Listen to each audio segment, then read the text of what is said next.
भाषा झालीच पाहिजे. मराठी भाषेचा जय असो. मराठी भाषेचा जय असो. गोव्यातील काही स्वतःला इतिहास तज्ज्ञ समजणारे लोक, त्यांचा इतिहास किती तारखेपासून सुरू होतो मला माहिती नाही, कदाचित 1961 पासून सुरू होत असावा. पण त्यांनी मडगावच्या एका छोट्याशा सभेमध्ये असं म्हटलं की गोव्यात मराठी पूर्वी नव्हती, कोकणी पूर्वीपासून होती. तर त्यांना मला सांगायचं आहे की जरा इतिहास पुन्हा एकदा वाचून पहा, तपासून पहा. मी इतिहास तज्ज्ञ नाही आहे, पण एवढं तरी मला निश्चित माहीत आहे की गोव्यामध्ये कदाचित महाराष्ट्राच्या पूर्वीसुद्धा मराठी असावी. कारण पहिलं नाटक जे लिहिलं गेलं, या नाटकाला ज्यांनी प्रोत्साहन दिलं हे नाटक लिहिण्याला, ते कृष्णभट्ट बांदकर हे गोव्याचे होते, कृष्णदास शामा हे गोव्याचे होते, विष्णुदास शामा हे गोव्याचे होते. इतकंच नाही, पहिली मराठी नाट्यलेखिका हिराबाई पेडणेकर ही सुद्धा गोव्याचीच होती. नाटकांच्या क्षेत्रात घ्याल तर आपले मास्टर दत्ताराम सगळेजण, मग त्यात मास्टर दीनानाथ आले, या सगळे लोक गोव्यातले होते.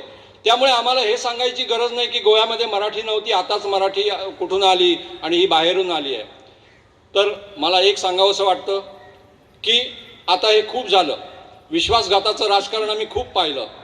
मला एक इशारा द्यावासा वाटतो की अजूनपर्यंत आम्ही कुठल्याही राजकारणामध्ये याचा उल्लेख केलेला नव्हता, पण या निवडणुकीपर्यंत, येत्या निवडणुकीपर्यंत जर गोव्याची राजभाषा मराठी झाली नाही तर आम्हाला तोही विचार करावा लागेल. मग तिथं काहीही झालं तरी आम्ही कोण, विद्यमान सरकारमध्ये आज मेजॉरिटी आहे, त्यांना सहज शक्य आहे.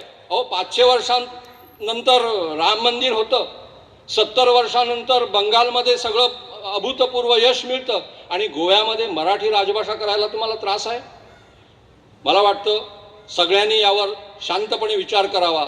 ज्या भाषेमध्ये शिवाजी महाराजांनी आज्ञापत्र लिहिली, ज्या भाषेमध्ये टिळकांनी केसरी लिहिला, ज्या भाषेमध्ये आंबेडकर बोलले, ह्या सगळ्या जर भाषा, ह्या सगळ्या जर गोष्टी आपल्याला आत्मसात करायच्या असतील, त्यामधला जर आपल्याला स्वाभिमान जागवून घ्यायचा असेल आणि जाणवून घ्यायचा असेल, तर निश्चितपणे आपण ती भाषा टिकवली पाहिजे. आणि जर ती भाषा टिकवू शकलो नाही तर ही खंत निश्चितपणे पुढच्या पिढीच्या मनात कायमची राहील आणि त्याला जबाबदार आपण सगळेजण असू.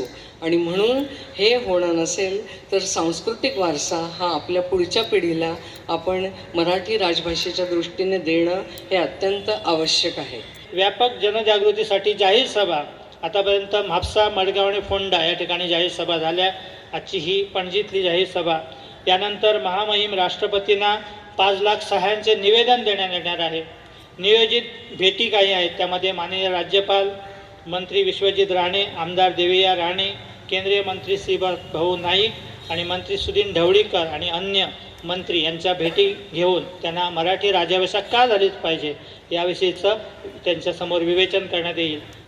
लक्षात घ्या तुम्ही, आम्ही सर्व, आपली मराठी ही आपली सर्वांची भाषा आहे. अशा या सर्व लोकांनी एकत्र येऊन मगो पक्षाची स्थापना केली आणि 63मध्ये जी निवडणूक झाली, 61मध्ये स्वतंत्र झाला आणि 63मध्ये निवडणूक झाली, त्यावेळी नेहरूंच्या काँग्रेसचा आपल्या सर्व लोकांनी मगो पक्षाला मतं देऊन काँग्रेसचा सपशेल पराभव केला, सपशेल पराभव केला. तेव्हा मराठी जनता काय करू शकते, तुम्ही आम्ही काय करू शकतो हे त्यावेळी दाखवून दिलेलं आहे. तेव्हा मित्रांनो, पुन्हा आपल्याला हा इतिहास घडवायची वेळ येऊ नये. भाजप हा आमचाच पक्ष आहे, संस्कृती मानणारा पक्ष आहे, भारतीय राष्ट्रीयत्व मानणारा पक्ष आहे. यानं असं का वागावं हे मला कळत नाही. मराठी भाषेमुळेच इथली संस्कृती जर टिकवलेली आहे तर ते तुमचं कर्तव्य आहे तिला संरक्षण देणं. गेल्या 14-15 वर्षांच्या घटनांचा मागोवा घेताना एक माझ्या मनातला संशय अधिकाधिक पक्का होत चाललेला आहे. संशय काय आहे? गोव्याची वाटचाल नागालँडच्या दिशेने तर चाललेली नाही ना, हा तो संशय आहे. त्याला आधार आहे. काय आहे नागालँडची परिस्थिती? मूळ संस्कृतीपासून अलग करून, मूळ भाषा तोडून, मूळ लिप्या मारून त्यांना कन्व्हर्ट करून म्हणजे त्यांचं धर्मांतर घडवून आणून 90% लोक आज ख्रिस्ती बनवलेले आहेत. रोमी लिपी आणि इंग्रजी ही कालांतराने लादली गेलेली आहे.